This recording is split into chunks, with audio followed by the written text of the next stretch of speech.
également. Ça joue entre les 4 premiers, je dirais la montée. C'est ça, c'est ça. Allez, direction le championnat national avec en fil rouge le FC Sochaux-Montbéliard.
Et c'est parti pour la page du National. Non, il n'y a pas besoin de pub là. Hop, on ferme. Voilà, la page du National. Donc, ce week-end, c'était donc la 23e journée en National. Et on va vous donner un petit peu tous les résultats.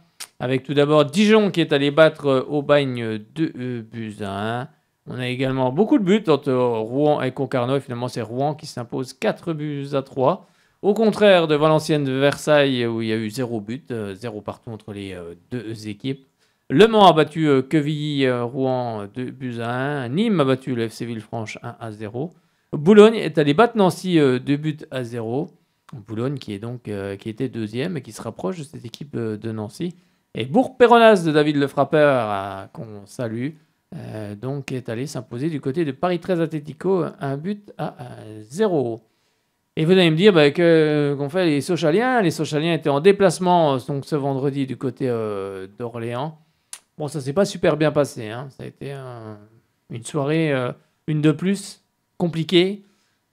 Compliquée pour les Sochaliens qui étaient pourtant la meilleure défense de National et qui en a pris quand même 4 du côté d'Orléans.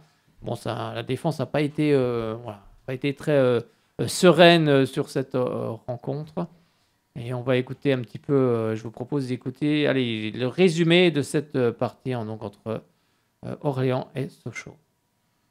Pour l'US Orléans, l'objectif est simple, il faut relancer une dynamique positive après 2 revers consécutifs pour espérer se refaire une place sur le podium du championnat national et face à elle le FC Sochaux qui n'a plus connu le succès depuis 3 mois en championnat et qui doit tout simplement le retrouver pour ne pas basculer en deuxième partie tableau.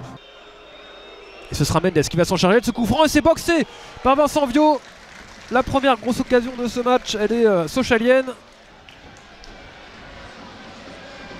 Morgan Jean-Pierre qui va trouver la belle combinaison là avec Fadel Koumisti, c'est sorti par eux. Et c'est finalement Jimmy Albitouré qui va dans la grande confusion ouvrir le score pour l'US Orléans. Attention avec ce contre là qui peut être intéressant à jouer, 5 contre 3. El Koumisti qui va tenter de trouver Kylian Silla et Jimmy Albitouré qui va s'offrir un doublé ce soir au stade de la Source. Le deuxième but de l'US Orléans.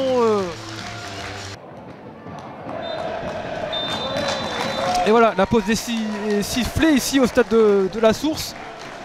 2 buts à 0 pour l'US Orléans grâce à un doublé de Jimmy Albitouré. Et attention, ce bon ballon récupéré par Geoffrey Durban qui va jouer sur Doumbia. Et ce sera un penalty sifflé pour le FC Sochaux a priori. Et le penalty va être tiré par Geoffrey Durban. Geoffrey Durban qui s'élance et qui va permettre au FC Sochaux de croire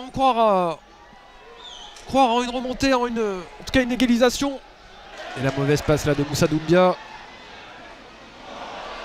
Et le ballon qui va retomber dans les pieds orléanais. C'est Fadel Koumisti qui va permettre à l'US Orléans de mener 3 buts à 1 ici au stade de la Source.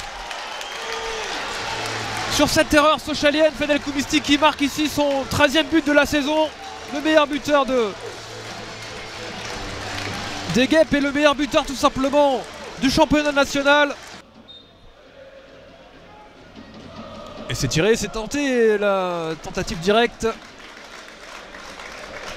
Un peu trop molle pour inquiéter Vincent Viot. Il va apporter un peu de poids offensif dans cette équipe sochalienne.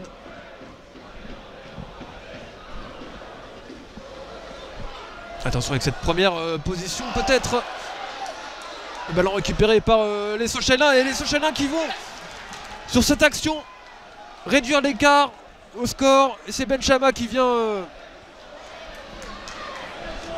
redonner espoir aux siens.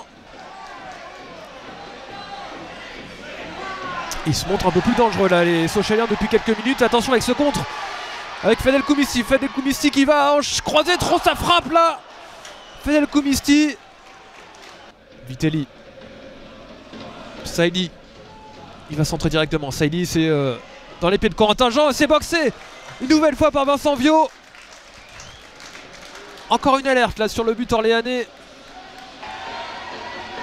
Et Jean-Pierre il y va là côté gauche. Le très bon 1-2 là avec Lucas Bretel. Jean-Pierre qui centre en première attention.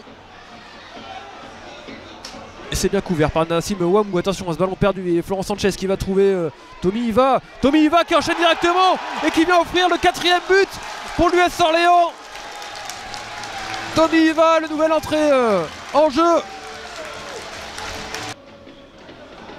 Et ballon perdu par El Koumissi, récupéré par Saïdi.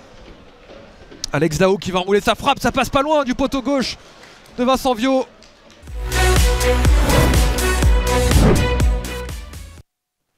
Et oui, et on en restera là, 4-2 pour cette équipe d'Orléans. Bon, la défense sochalienne, c'est vrai, a été un peu à la peine, mais il y a quand même toujours dans une rencontre des satisfactions. Moi, franchement, j'ai bien aimé le petit Elson Mendes, qui est vraiment, tu peux le mettre partout sur un terrain, il va être bon à tous les postes, franchement. Un jeune joueur, mais qui est vraiment très bon. J'ai bien aimé aussi Abderrezek Saïdi. Franchement, je trouvais qu'il avait fait un bon match. Après, le reste, ça a été un petit peu plus compliqué. Bon, c'est une histoire comme ça où le football n'est pas toujours n'est pas rationnel, mais on n'a pas vu grand-chose quand même de cette équipe sochalienne. Mais attention, parce qu'il va falloir quand même à remporter des matchs, notamment celui qui arrive face à Nîmes. Parce qu'il va être quand même très important. Mais attends, avant, on va écouter la réaction de Frédéric Bompard. Forcément, lui, il a eu des mots assez durs, mais bon, c'est un petit peu logique, on va l'écouter. Je ne peux pas tolérer de prendre 4 buts sur un match comme ça à l'extérieur, surtout en faisant 4 cadeaux à l'adversaire, parce que c'est vraiment des prises de risques, des pertes de balles, on se fait contrer à l'extérieur. Encore une fois, je vous le dis, on a oublié les fondamentaux défensifs. Voilà, on a aussi perdu l'équilibre d'équipe à certains moments parce qu'on voulait revenir au score, on avait le temps. Il fallait garder un minimum d'équilibre d'équipe pour ne pas se faire contrer une 3e fois ou une 4e fois. Enfin, une 4e fois, on ne se fait même pas contrer sur le 4e but. Le 4e but, c'est une perte de balle. Voilà. Donc, moi, je ne peux pas tolérer, je n'étais pas venu pour ça, je ne peux pas tolérer autant d'erreurs techniques. Voilà. Comme ça a été le cas ce soir. C'est l'éternel problème. Compte tenu de la semaine d'entraînement qu'on avait fait, on était incapable de mettre en place ou de répéter les bonnes choses qu'on avait fait toute la semaine. Comme si d'un seul coup on oubliait tout. Comme si d'un seul coup on se mettait à trembler, on avait peur de jouer. Beaucoup trop de nervosité sur les 20 premières minutes, ce qui nous fait perdre des ballons, ce qui fait qu'on déjoue également. Alors oui, il y a eu une réaction au deuxième mi-temps, oui, on a été beaucoup dans le camp adverse, mais on a toujours été mené à la marque, hein. On n'a jamais mené au score. Donc c'est pas suffisant. La seule chose positive dont je voudrais parler, c'est que les entrants ont apporté quelque chose. Et ça, je tiens à le signaler. Compte tenu du niveau que l'équipe a affiché ce soir, il faut arrêter de parler du haut du classement. On ne peut pas afficher un tel niveau. J'ai trouvé qu'on avait été pitoyable ce soir. Voilà. Même si j'ai l'impression qu'on a eu beaucoup plus le ballon que l'adversaire. Je n'ai pas regardé les stats en termes de possession, mais moi ça ne me suffit pas, c'est pas suffisant. Pas suffisant. La première mi-temps, elle est trop stérile en termes de jeu, en termes de situation, en termes d'occasion de but. Mais que de déchets techniques, que de déchets techniques. C'est pas possible de jouer au football en perdant le ballon aussi vite. C'est pas possible. Non, football, ça veut dire pied-ballon. Voilà, c'est un mot anglais qui veut dire pied-ballon. À partir du moment où on a du mal avec ses pieds, c'est compliqué de jouer au football. Je suis énervé, déçu. J'ai honte. Encore une fois, je le dis, j'ai honte. J'ai honte et je me mets à la place des gens qui aiment le FC Sochaux, des supporters et des dirigeants qui se bougent, qui travaillent. Qu'est-ce qu'on leur rend, nous? Qu'est-ce qu'on leur a rendu ce soir? Rien, rien. C'est pas une question de système de jeu, c'est une question de niveau de jeu des joueurs. Je veux que les joueurs se remettent en question, croyez-moi, et je leur ai dit. Mais je vais leur montrer, je vais leur mettre le nez dedans dès lundi. Voilà, il y aura une grosse séance vidéo. Ça doit passer par là, ça passera par là. Mais vous savez, hein, moi la résilience, ça me connaît, on m'a jamais rien donné. Hein. Je suis toujours allé tout chercher. Hein. Donc le travail, ça me connaît. Donc je suis résilient. Vous savez, le levier, hein, il n'est pas compliqué le levier. Hein. C'est à un moment donné montrer voilà, qu'on a des qualités d'homme hein, en tant que tel. Et puis de se dire, le prochain match, faut tout faire. On va jouer à domicile pour le gagner. Voilà, le levier, il est trouvé. Vous avez vu donc un Frédéric Bompard forcément très en colère. Bon, après le match, je pense que bon nombre de Sochaliennes et de Sochaliens ont pu voir forcément. Il y avait un sentiment quand même un petit peu bizarre.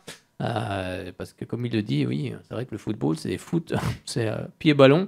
Et c'est vrai que c'est vrai qu'il y a certains joueurs qui ont l'impression qu'ils ont perdu leur football, alors que certains ont quand même des qualités. Et puis on les retrouve pas, donc c'est vrai que c'est un petit peu, c'est compliqué. Alors bon, est-ce qu'il faut pas lancer aussi des jeunes joueurs? On a signé des jeunes joueurs en pro, pourquoi ne pas les mettre? Il est temps de les mettre. Après, c'est pas forcément un cadeau qu'on leur fait, mais de toute façon, vu qu'on perd les matchs, on risque rien. Au pire, on perdra encore le match, mais avec des jeunes joueurs et on sera beaucoup plus indulgent. Mais là, attention, il va falloir vraiment remporter ce match contre Nîmes. Qui va être hyper important parce que Nîmes a gagné et puis en gagnant, ça fait que Nîmes a 22 points et Sochaux on a 26. On n'est plus qu'à 4 points. Donc imaginons, on n'espère pas, on n'espère pas que ce scénario arrive franchement, que Nîmes vienne abattre Sochaux vendredi et Nîmes reviendrait dans la course et vu ce qu'on voit en ce moment du côté de Sochaux, écoutez, on a plus le niveau d'une équipe de bas de classement alors qu'on a des joueurs quand même qui ont un potentiel qui ont quand même joué pour certains en Ligue 1, Ligue 2 donc oui, il faut s'inquiéter, mais il faut tout faire pour que Sochaux se sauve, car c'est là le plus important. Maintenant, il ne faut pas parler de montée, non, c'est terminé, ça c'est fini. Maintenant, il faut vraiment se concentrer sur la fin de championnat et surtout rester dans ce championnat et commencer à préparer la prochaine saison, parce que c'est souvent au mois de février-mars que les saisons d'après commencent, les dirigeants commencent à travailler sur la saison prochaine. Donc on ne sait pas si ça sera avec Frédéric Bompard ou avec un autre entraîneur, mais en tous les cas, pour le moment, il faut se sauver et ça passe aussi par une réaction des joueurs, comme l'a dit Frédéric Bompard.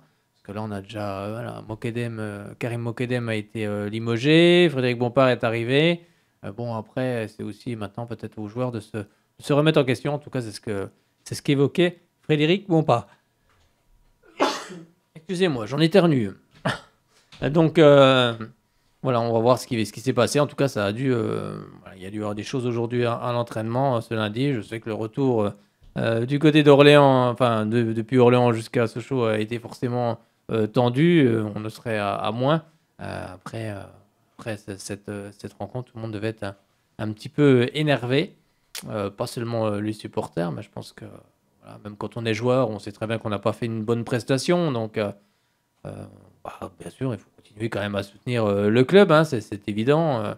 Les supporters l'ont sauvé la saison dernière, c'est pas pour tout mettre à la poubelle l'année d'après. Il faut simplement venir au stade le plus souvent, soutenir cette équipe, et puis elle va s'en sortir. Il y a quand même de la qualité dans ce groupe, mais on a l'impression, oui, comme le dit le coach, que l'équipe a perdu confiance, que certains joueurs ont peur. Alors, peur de quoi? On ne comprend pas trop, parce que franchement, quand on joue au football, c'est de la bonne pression. Quand on joue dans un stade comme Bonal, c'est une bonne pression aussi également. Après, que tu perdes ou que tu gagnes le match, c'est le sport, c'est comme ça. Mais quand tu mets tous les ingrédients, quand tu mets la combativité, l'agressivité, Les gens, ils ont juste envie de voir, comme on l'avait déjà dit la dernière fois, des joueurs en fait qui s'arrachent sur le terrain, qui ne lâchent rien. Et c'est vrai qu'on a un peu de mal à retrouver ça dans cette équipe, de se projeter vers ça. Donc on espère en tout cas que ça va arriver face à Nîmes, parce que là c'est un match quand même, c'est un match important, comme le seront aussi les autres après. Alors, on en était où là? Non, je vais vous donner déjà le prochain, la prochaine journée, la 24e, avec, on le disait, à 19h30, on aura comme Sochaux-Nîmes. On aura Dijon-Orléans aussi, Bourg-Péronnas, Nancy, Châteauroux, Concarneau. On aura également Villefranche face à Valenciennes, Boulogne-sur-Mer, Aubagne, Quevilly-Rouen, Paris 13, Atlético, et puis Versailles au Rouen. Et puis après, Sochaux sera en déplacement du côté de Valenciennes. Donc des matchs, des matchs pas faciles, parce que Valenciennes est 5e pour le moment. Donc attention, il ne faut pas perdre vendredi, vraiment pas pour les Sochaliens. Maintenant, on espère que ils vont faire une bonne semaine d'entraînement et puis qu'ils vont revenir avec un autre état d'esprit, car maintenant il en va aussi de la survie du club, se maintenir le plus rapidement possible pour justement préparer la saison prochaine dans de meilleures conditions. Et du côté du classement des buteurs, El Koumisti, l'Orléanais, en est à 13 buts, suivi de Nsimba Labé d'Aubagne à 12 buts, et puis Abdeljelil, le Nîmois, en est lui à 11 buts. Donc attention à ce joueur également, mais à l'équipe de Nîmes. Pas forcément 15 joueurs, mais ça dépasse déjà aussi par déjà s'occuper de soi. Donc il faut que Sochaux mette les ingrédients nécessaires pour obtenir une belle victoire du côté du Stade Bonal face à Nîmes. Peu importe, alors vous allez me dire si on joue bien, la manière, oui, si la manière est là, c'est parfait. Mais même si la manière n'est pas à top, l'important c'est de prendre des points quand on est dans cette position. Au classement, Nancy est toujours en tête, 42 points. Mais attention, Boulogne se rapproche, 39 points. Suivi du Mans, 38 points. 4e, Orléans, 35. Et 5e, Valenciennes, 31. Dijon, lui, est 6e avec 31 points. Du côté de la queue du classement, Nîmes essaie donc 16e avec 22 points. Et puis 17e, Châteauroux avec 20 points. C'est un peu c'est vrai qu'on joue à 17. Comment? C'est vrai qu'on nous sommes à 17 clubs, puisque... Oui. Il faut rappeler que les Girondins de Bordeaux avaient été rétrogradés en National 2 début de saison. C'est ça. Et il faut dire aussi que Sochaux risque peut-être un match à huis clos, voire peut-être 2 matchs à huis clos. Après les incidents qu'il y a eu à Nancy. Donc, oui, c'est ça. Donc ça pourrait être, par exemple, le 21 mars contre Rouen ou le 4 avril contre Versailles. Donc voilà, ça pourrait être ce ne sera pas contre Nîmes. Pas contre Nîmes. Voilà. Non, en plus c'est le match des sociaux face à Nîmes. Ce serait une fête gâchée si ça aurait été vraiment du gâchis. Non, mais je pense que ce match-là, il aurait peut-être fallu le décaler, le match des sociaux, parce que Sochaux-Nîmes, déjà, je pense j'espère qu'il y aura du monde. J'espère qu'il y aura du monde au stade, mais je suis pas certain que les gens ont vraiment envie de faire. C'est un match à ne pas, surtout qu'il faut pas perdre celui-ci. Disons que pour un match des sociaux, c'est la fête du football, c'est tout. Là, je suis pas sûr que tout le monde est en tête la fête. Donc moi, je pense qu'il aurait peut-être fallu le déplacer. Après, c'est toujours plus compliqué à déplacer pas le match, parce que le match il aura lieu, mais en faire le match des sociaux, je pense qu'il aurait peut-être fallu le décaler. Ça aurait été mieux. Donc on ne sait pas encore, pour le moment, en tout cas pour les matchs de huis clos, s'il y en aura 1 ou 2. Mais en tous les cas, forcément, il y en aura sûrement 1 déjà. Donc, bien sûr, contre les Crocos, il aura avec le public. Oui, c'est ça. Le public sera là vendredi pour soutenir les jaunes et bleus, parce qu'il faut quand même soutenir les Sochaliens, parce qu'il en va de. C'est un match hyper important, parce que vu que Nîmes est en train de se relancer dans le match. Tous les matchs qui vont arriver après vont être hyper importants. Donc il faut soutenir le club sochalien. C'est important. On ne l'a pas sauvé l'année dernière pour le perdre cette année, et puis se retrouver comme je vois certains. Ça serait bien de descendre en National 2. Non, ça ne serait pas bien de descendre en National 2. Le plus important, c'est de rester en National. Ne souhaitons pas le malheur, quoi. Non, il faut rester en National, et puis que le club se maintienne. Il y a quand même des joueurs de qualité dans cet effectif. Il faut juste qu'ils se réveillent un petit coup, et puis qu'ils se disent maintenant, il n'y a pas de pression, il n'y a pas de peur à avoir.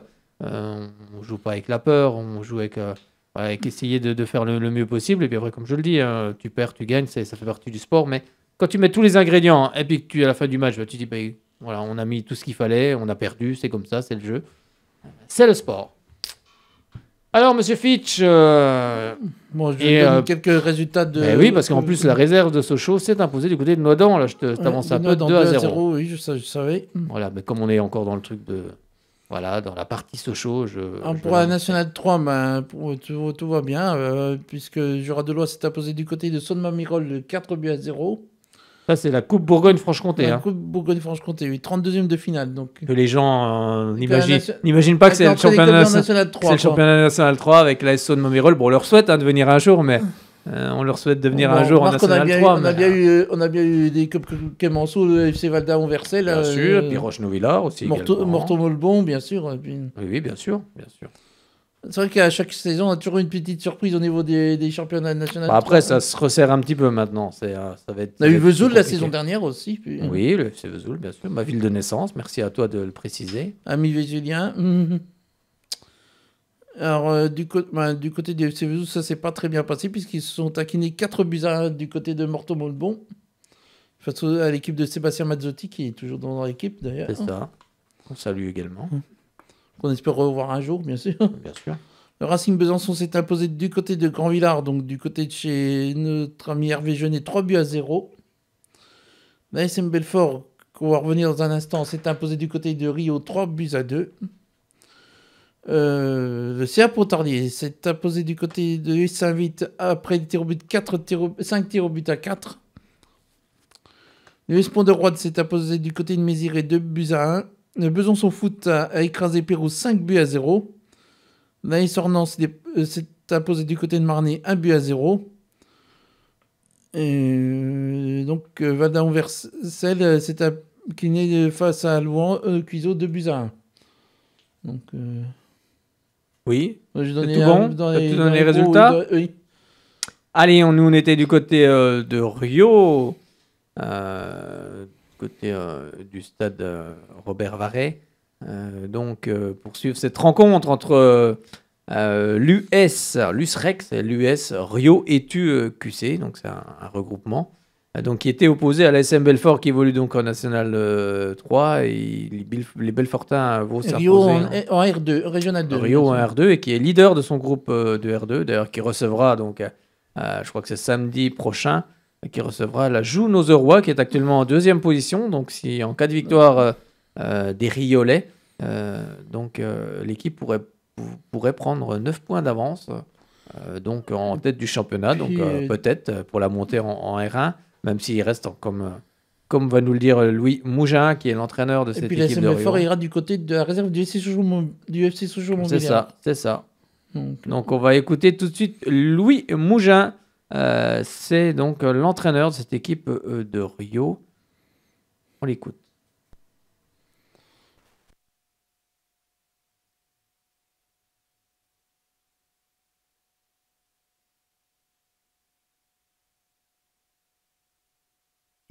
Bonsoir Louis, c'était le match de Coupe de Bourgogne-Franche-Comté de Rio face à l'ASM Belfort qui évolue en National 3.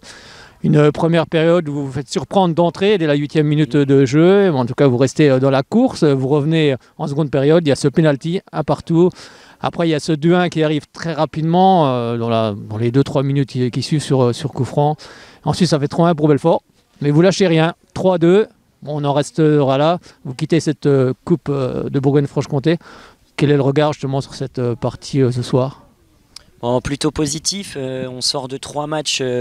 on va dire un petit peu plus compliqué sur le plan des résultats notamment, même si on était déjà mieux dans le contenu sur le dernier match à Château-de-Joux, on était content déjà de pouvoir recevoir, donc c'était plutôt une belle affiche, content de pouvoir jouer une 3, les joueurs en parlaient entre eux en disant bon, ça a le sentiment presque d'un match de Coupe de France, donc tant mieux.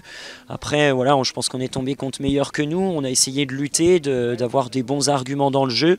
Je pense surtout qu'on a manqué de confiance au départ, ce qui a certainement amené ce premier but, parce que derrière je pense qu'on a fait un petit peu plus jeu égal, en tout cas on a été davantage on va dire dans l'opposition qu'au départ, où je pense que Belfort a fait le plus gros du travail dans les 15 premières minutes notamment. Alors à 1-0 à la pause, justement, vous avez demandé quoi aux joueurs de mettre plus de pression. On a senti que vous aviez joué beaucoup plus haut justement lors de cette reprise. Tout à fait, je pense déjà que défensivement on était prudent, on était frileux. le système adverse, l'animation qu'ils avaient nous posait pas mal de problèmes en première mi-temps, ce qui faisait que nos pistons notamment étaient assez bas.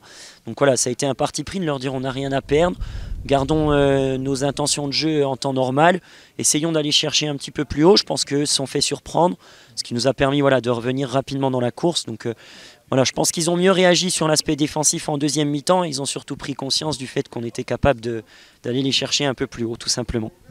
Alors c'est vrai que pour revenir sur cette saison, car vous évoluez en R2, vous êtes d'ailleurs leader de cette R2, c'est vrai, comme vous l'avez dit, vous aviez perdu face à Château de Joux, là vous allez bientôt recevoir le deuxième, l'Ajoux Nozeroy, donc voilà, j'imagine que c'est quand même une belle saison et forcément vous imaginez aussi la montée en fin de saison, même si c'est encore un peu loin. C'est ça, c'est encore un peu loin. Je pense surtout qu'on n'a pas été habitué à perdre en première partie de saison. Donc là, on traverse une période qui est un petit peu différente. Les joueurs, je pense, réagissent bien. En tout cas, ils n'ont pas baissé le pied, ils continuent à travailler. Ils se sont aussi rendus compte qu'on était peut-être moins performants, notamment individuellement qu'en première partie de saison, où on avait vraiment des joueurs qui ont été très intéressants. Mais voilà, moi je pense qu'il faut qu'on prenne match après match, comme je leur avais dit à la trêve. Parler de montée quand on a 10 points d'avance, c'est bien, mais quand il y en a encore plus de 30 à prendre, c'est la preuve que le championnat est encore très long. Il y avait 39 points à prendre à la trêve, on en a pris un pour le moment. Donc match après match, on a un match évidemment important, je pense, contre l'Ajoux, mais je pense pas que ce sera le seul. Voilà, il faut surtout qu'on retrouve une dynamique, réussir à enchaîner les victoires, les résultats positifs, même si je pense qu'à domicile, ça faisait 1 an avant ce match-là qu'on était invaincu à domicile. Donc voilà, je pense qu'on a des arguments à faire valoir, mais il va falloir relancer la machine. Oui, puis ça se voit, quand on regarde le match ce soir, il y a de la qualité, il y a des automatismes. On voit qu'il y a quand même une belle équipe de Rio. C'est gentil, mais ouais, je pense on est habitué au terrain synthétique. On a eu plus de difficultés dernièrement sur des terrains herbes un petit peu plus compliqués. Maintenant, il faut être capable de gagner sur tous les terrains, ce que j'ai dit aux joueurs pour prétendre à jouer une première place. Donc pour le moment, on est un petit peu moins dans le coup. Maintenant, à nous de se relancer dès le week-end prochain, à domicile, avec un public nombreux. Et puis là, on n'aura pas d'excuses du terrain ou quoi que ce soit. On devra assumer tout simplement. Et l'objectif justement de début de saison, c'était une montée possible en R1 ? C'était vraiment l'objectif de départ ou c'est venu au fur et à mesure ? C'est plus venu, je dirais, au fur et à mesure déjà, parce qu'au début, on était sur un effectif qui a quand même beaucoup évolué. On a eu un bon recrutement, je pense, mais on avait besoin que la mayonnaise prenne. Un nouveau président donc au niveau du club où il y avait aussi des attentes, mais sans que ce soit forcément une priorité. L'objectif était d'effectivement se projeter à long terme. Maintenant, sur cet instant T, cette saison, pas forcément. Donc si ça arrive, tant mieux, mais ça n'est pas forcément à la base une priorité. Maintenant, les résultats ont fait que ça le devient un petit peu plus. Donc il faut aussi être capable d'assumer ce statut, de le porter sur les épaules. Et c'est là qu'on va voir comment on réagit justement par la suite, tout simplement. Oui, parce que quand on est leader, forcément, on est attendu sur tous les terrains. Tout le monde veut être le leader. Il faut garder tout le monde sous pression aussi. Bien sûr, tout à fait. Nous, on s'en est aperçu, là, notamment en seconde partie de saison, avec des équipes qui essaient déjà un petit peu moins de jouer contre nous, qui sont un peu plus regroupées, un peu plus bas, qui essaient de nous poser des problèmes. Donc, il faut qu'on soit capable de réagir à ça. Je pense qu'on est en train d'en prendre la mesure. Maintenant, voilà, c'est un nouveau statut à assumer. On est en train de se faire chasser. Les équipes ont envie de nous chasser actuellement. À nous de reprendre, je dirais, progressivement le dessus pour être meilleur, tout simplement. Et d'un autre côté, ça doit être aussi excitant d'être attendu sur tous les terrains aussi, donc c'est bien sûr un paradoxe. Excitant, mais j'ai jamais été habitué à ce statut. Les joueurs, pour certains, oui, pas tous. Donc je pense qu'on apprend. On est dans une phase où on est en train de se rendre compte qu'il faut des fois, avoir un petit peu plus d'arguments que d'habitude pour faire la différence. Mais c'est plaisant, évidemment. Je préfère être dans cette position et avoir 5 points d'avance ou même 10 à la trêve plutôt qu'être dans la peau du chassé. On a changé les rôles tout simplement. Et on apprend aussi avec ce genre de match ce soir face à des équipes qui évoluent de division plus haut aussi. Moi je trouve que c'est bien plus formateur que de jouer les matchs qu'on a pu jouer à l'extérieur sur des terrains plus compliqués. Maintenant, c'est pas forcément toujours la réalité, même si c'est formateur, parce que là on a joué une équipe qui a eu plus le ballon que nous, qui nous a mis en difficulté. En championnat, on est plutôt à l'inverse, on a beaucoup le ballon, on est sur des blocs bas. Là, Belfort avait plutôt tendance à venir nous chercher. Donc voilà, c'est d'autres comportements pour les adversaires, mais ça reste néanmoins formateur sur l'intensité, l'aspect physique, et puis également l'aspect technique où il faut être bien plus efficace qu'à l'accoutumée, tout simplement. Merci beaucoup Louis, on vous souhaite la montée en R1 en fin de saison, en tous les cas pour cette équipe de Rio, et puis on vous souhaite une bonne fin de saison. Merci à vous, merci beaucoup. Et oui, on leur souhaite une bonne fin de saison et peut-être qu'on viendra pour le match, sans doute, on l'espère, en tout cas on l'espère pour eux, le match de la montée. Peut-être qu'on viendra filmer cette rencontre. On va regarder aussi du côté de l'ASM Belfort. On va écouter tout de suite Alexandre de Mougeot qui lui nous parle justement de sa réaction après cette partie avec une qualification, comme il le dit, un petit peu arrachée.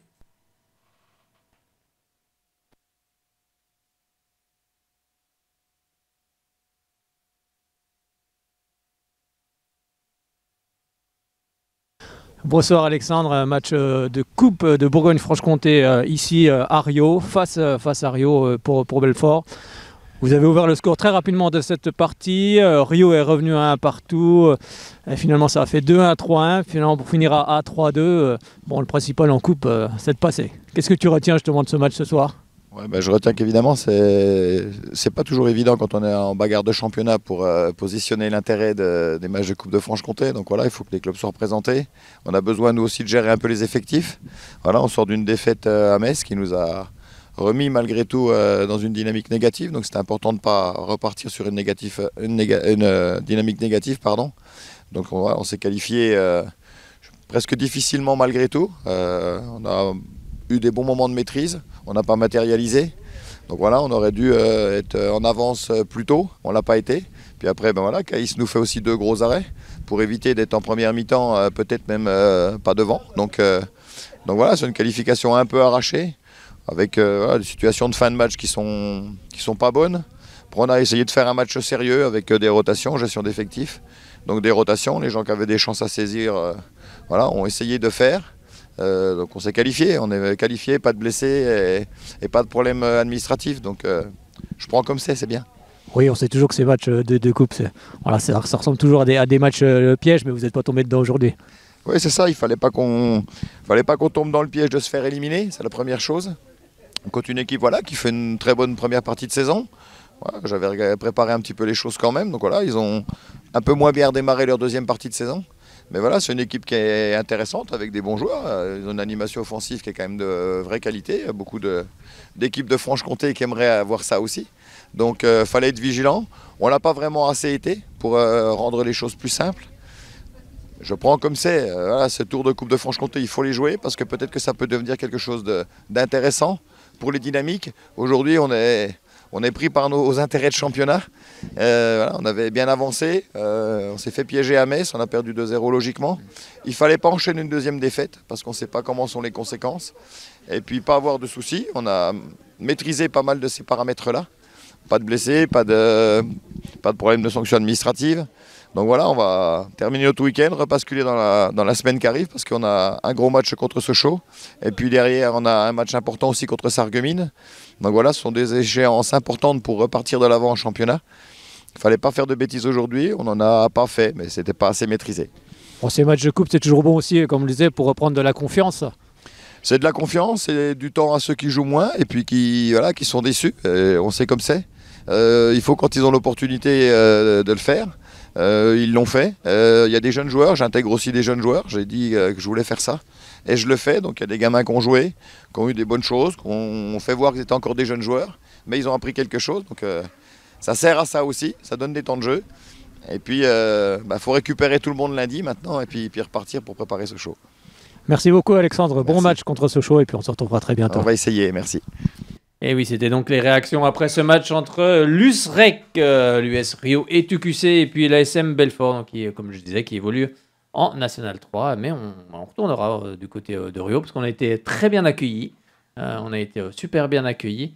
Donc on ira voir, j'espère qu'on pourra aller voir ce match justement de la montée en R1. C'est tout le bonheur qu'on leur souhaite à ces joueurs de Rio et au club de Rio. Fitch, non, c'est fini là. T'avais plus rien à faire sur le football. On va refermer cette page football. On ouvre la page handball pour vous parler un petit peu de la Coupe de France. Oui. Foot féminin. Mais on l'a déjà fait tout à l'heure. Oh là là, tu dormais? Non, le son qu'on a fait hier. Ah oui, non mais je vais donner le résultat. J'ai pas encore les sons. J'ai pas eu le temps de faire les sons. Alors on leur explique qu'ils pourront leur trouver le son. Oui, très bien, monsieur. Oh là là, c'est très bon marketing. On pourra pas le diffuser ce soir parce que le montage n'est pas. Alors, j'ai pas encore fait le résumé du match. Ni le montage des interviews. Voilà, j'ai pas encore fait le montage des interviews de Thierry Médard et puis de Clément Vacossin du côté du Racing Besançon. Mais vous les retrouverez bien évidemment sur la YouTube page. Dans le courant de la semaine, sans doute à partir de demain ou mercredi ou ce soir. Ce soir ou demain, en tout cas, ça. Ne vous inquiétez pas, ça arrive, mais j'ai pas eu le temps de les préparer pour les diffuser. Par contre, celui de Rio Belfort, vous pouvez déjà le retrouver sur la chaîne YouTube. Exactement, il est déjà en liste. Mais tu me parlais justement du calendrier, de cette ère régionale 1 féminine, avec toutes les rencontres qui avaient lieu ce week-end, avec notamment le derby Saint-Vith face au Racing Besançon. Mais je vous donne déjà avant tous les autres résultats. Mâcon a battu Jura Sud 4-0. Jura-Dolois a battu Lons 3-2. Score large de Selonget devant le FC3 Canton 12-0. Et puis l'AS Châtenois, qui est donc en lutte, qui est pour le moment leader, est allé s'imposer du côté de Monceau 8-0. Et puis Saint-Vith a battu le Racing Besançon 2-1. Une première période où les deux équipes, où Saint-Vith va toucher la barre transversale, mais 0 partout à la pause. Au retour des vestiaires, les Saint-Vittoises vont marquer, notamment sur coup de pied arrêté sur un corner, 1-0. Et ensuite, sur un contre, 2-0. Et finalement, Racing Besançon va réduire le score sur pénalty, mais on en restera là, 2-1. Donc, vous aurez un petit peu toutes les réactions, comme le disait monsieur Frédéric Fitch, du côté de la page Souriant Sport sur YouTube. Donc, au classement, Châtenois est toujours en tête avec 35 points. Saint-Vith, deuxième avec 33. Selonget et troisième avec 30 points. Ensuite, on trouve un petit peu plus loin le Racing Besançon, qui est huitième avec 16 points. Et dans 15 jours, le Racing Besançon affrontera l'équipe de GSF Audoux, qu'on avait suivi d'ailleurs en Coupe de France face à Clermont. Et puis, Saint-Vith... Ce sera à la Malcom, donc... oui, sans doute. Et Saint-Vith recevra, donc... non, je me trompe, voilà. Saint-Vith ira du côté de Jura Sud foot le dimanche 16 mars à 15h.